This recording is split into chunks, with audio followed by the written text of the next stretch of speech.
this is my first time na I cook dinuguan. At masasabi ko naman talagang perfect! Nakakatuwa. Nakikrave kasi ako ngayong araw na ito sa dinuguan. Then, nanood ako sa YouTube, ano siya lutuin. At yung mga instruction doon is pinalo ko lang.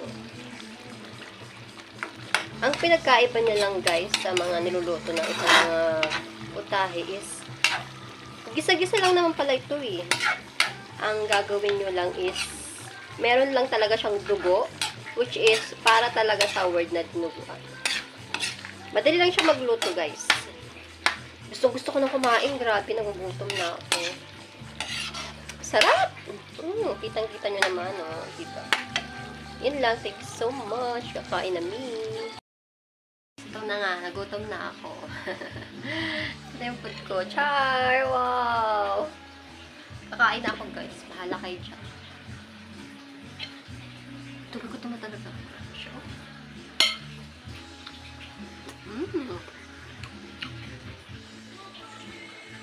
May bandahan na lang. Masarap tayo kumain pag ikaw ang nagluto. Alam mo, clean. Ewan ko. Gusto ko talaga yung dinuguan. Ngayong araw lang ito. Pero hindi adjust lang yun. Pero gusto ko talaga. Masarap kumain. Or siguro gutom lang ako. Grabe, tsura ko. Galing sa pagluto. Hindi ako nagliligo. Oh.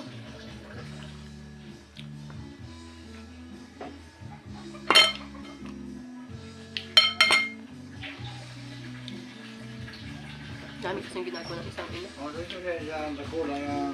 Silver dyan eh.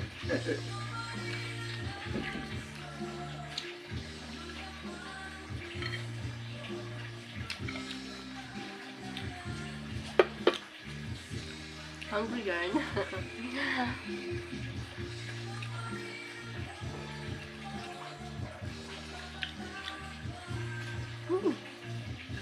Sabi mo.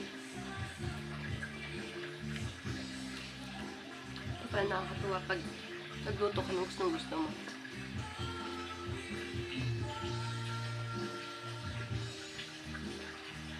Ano ito kayan? Grabing gutom. Time check is 9 o'clock in the morning. Pero tapos na ako magluto. Kaso kasi asawa ko ngayon. Dapat, before 10, kung tutusin naman, 9:30 nakatuto na akong sa 10, ang alis na. Grabe ah.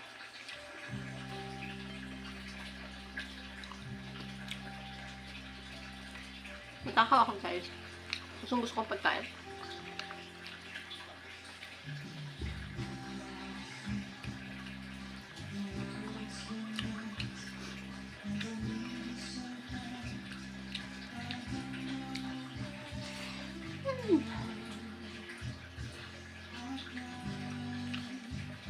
Hindi ko siya lang nilagyan ng sili. Kasi nga, ang mga bata kakain din. Alam kami lang ang dapat ang ano.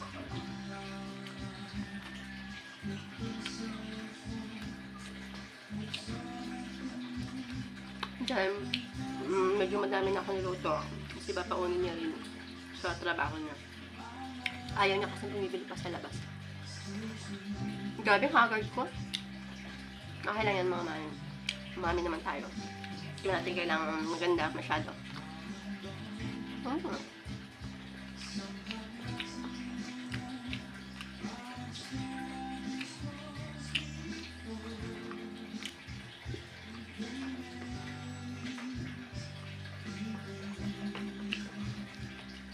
Oops.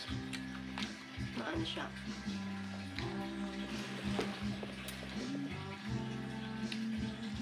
Bigyan pa kami ni Papa ng mangga na malengke siya.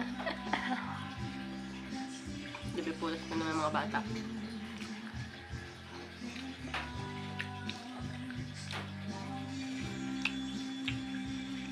Ang linam na. Tulad niyan, parang na ako magluto nito. Naku, pag nagustuhan ko talaga, gagawa ulit ako nito. Basta nga sana sinigang. Sabi ko, hindi, sinigang talagang lulutuin ko. At yan na nga, dinuga na nga naluto ko.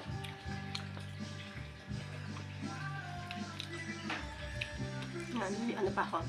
Background music pa, sa kapitbahay.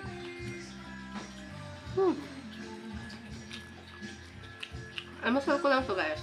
Mamaya, pag dumating ang mga bata, kain ulit ako.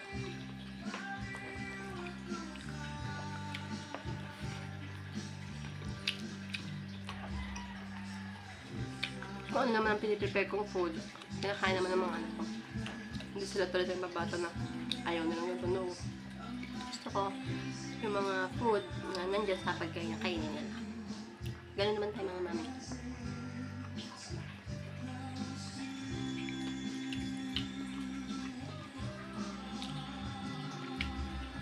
Nag-iibang asawa ko.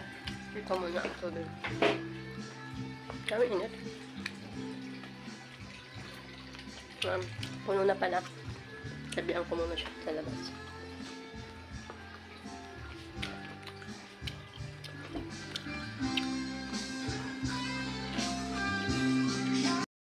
Sabihan ko na siya. Pauwi na siya. Hindi siya magigib.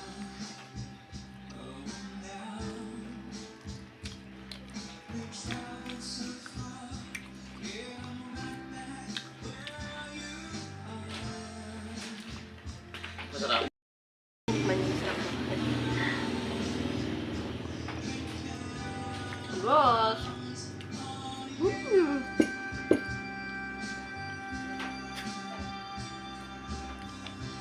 Sarap. Thanks for watching.